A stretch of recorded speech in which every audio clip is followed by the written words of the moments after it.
Pouvez-vous nous expliciter les spécificités clients auxquelles vous devez répondre? Ah, alors ça, c'est notre quotidien. Je vous laisse répondre, mais... Ça, c'est vraiment notre quotidien. C'est-à-dire que nos clients sont tous différents les uns des autres et on travaille dans des secteurs d'activité tous différents les uns des autres. Donc les spécificités de nos clients vont vraiment être différentes d'un client à un autre. On va avoir des demandes très particulières comme des demandes très classiques. Donc on est capable de faire du mobilier de laboratoire et des produits pour nos clients qui vont être très classique par rapport à notre catalogue, mais on va être aussi capable de rapporter à nos clients des solutions techniques qui vont leur permettre de répondre à leur process ou à leurs besoins en fonction des demandes qu'ils vont nous produire.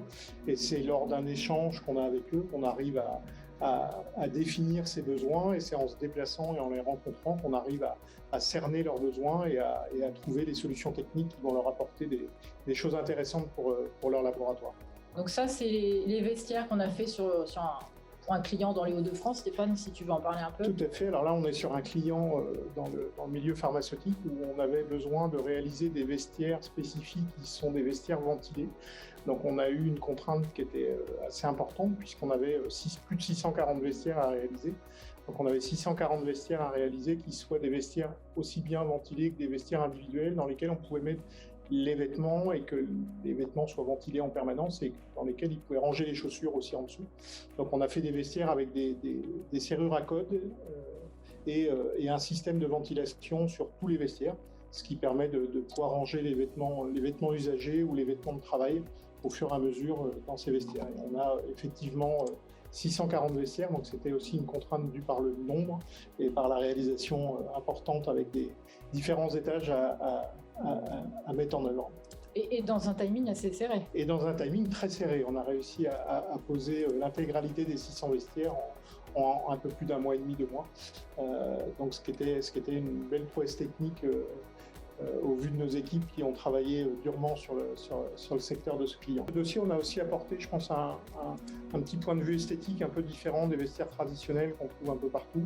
On a essayé de faire un dégradé de couleurs qui donne un esprit un peu plus gai que les vestiaires traditionnels qui sont généralement dans des couleurs assez unies. Et je pense que le résultat, ce que vous voyez en photo, donne quelque chose d'assez sympa. Et le résultat en réel est vraiment esthétique. Oui, ça change un petit peu du monde du laboratoire où on a tendance à faire surtout du blanc. Tout à fait. Heureusement, on a aussi de temps en temps quelques demandes un petit peu plus colorées. Parce que sinon, c'est vrai qu'on est beaucoup dans le blanc. Alors, j'ai autre chose à vous partager. C'était sur ton secteur, Daniel. Oui, alors là, il s'agissait d'enceintes ventilées sur mesure pour l'un de nos clients qui avait à installer des pilotes à l'intérieur de ces enceintes. La contrainte là était liée au matériel et à ses dimensionnements, et également à intégrer ces enceintes dans un laboratoire existant avec déjà du matériel qui restait en place. Et puis il y avait aussi des contraintes aéroniques qui allaient avec pour que les gens puissent travailler vraiment en toute sécurité. Voilà, donc ça a donné des enceintes sur 5 mètres au global, avec des pilotes, des postes de commandement à distance qu'on aperçoit sur certaines des photos. Ça, c'était tout à fait différent de ce que l'on fait d'habitude. Oui. C'était vraiment une demande spécifique. Alors, après les enceintes ventilées, il faut savoir que c'est quand même quelque chose qui revient malgré tout assez souvent, parce qu'autant nous fabriquons des Sorbonnes tout à fait standards, autant on a quand même des demandes assez récurrentes pour protéger des manipulations et protéger les intervenants sur des manipulations particulières. Donc on fait vraiment des enceintes de toutes sortes. Là, elles étaient très grandes, mais après ça peut être aussi des enceintes sur des paillasses. Voilà, on s'adapte aux demandes de nos clients systématiquement, en échangeant avec eux, en étudiant leur façon de travailler, etc., pour répondre au mieux. L'avantage, c'est qu'on a un bureau d'études aussi de 9 personnes. Tout à fait. Du coup, on peut s'adapter. À partir du moment où la demande, techniquement, elle est faisable, on va pouvoir la réaliser. On peut se pencher dessus.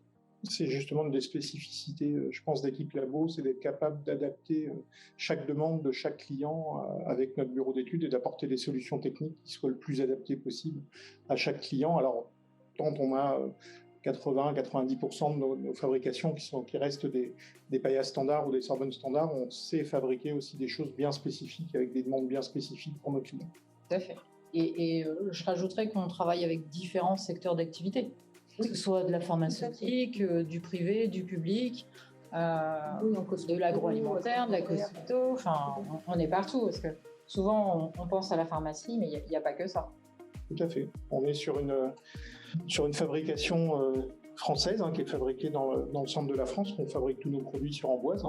Et cette fabrication française, on la réalise depuis maintenant plus de 50 ans. Ça fait pratiquement 54 ans qu'Équipe Labo fabrique du mobilier de laboratoire.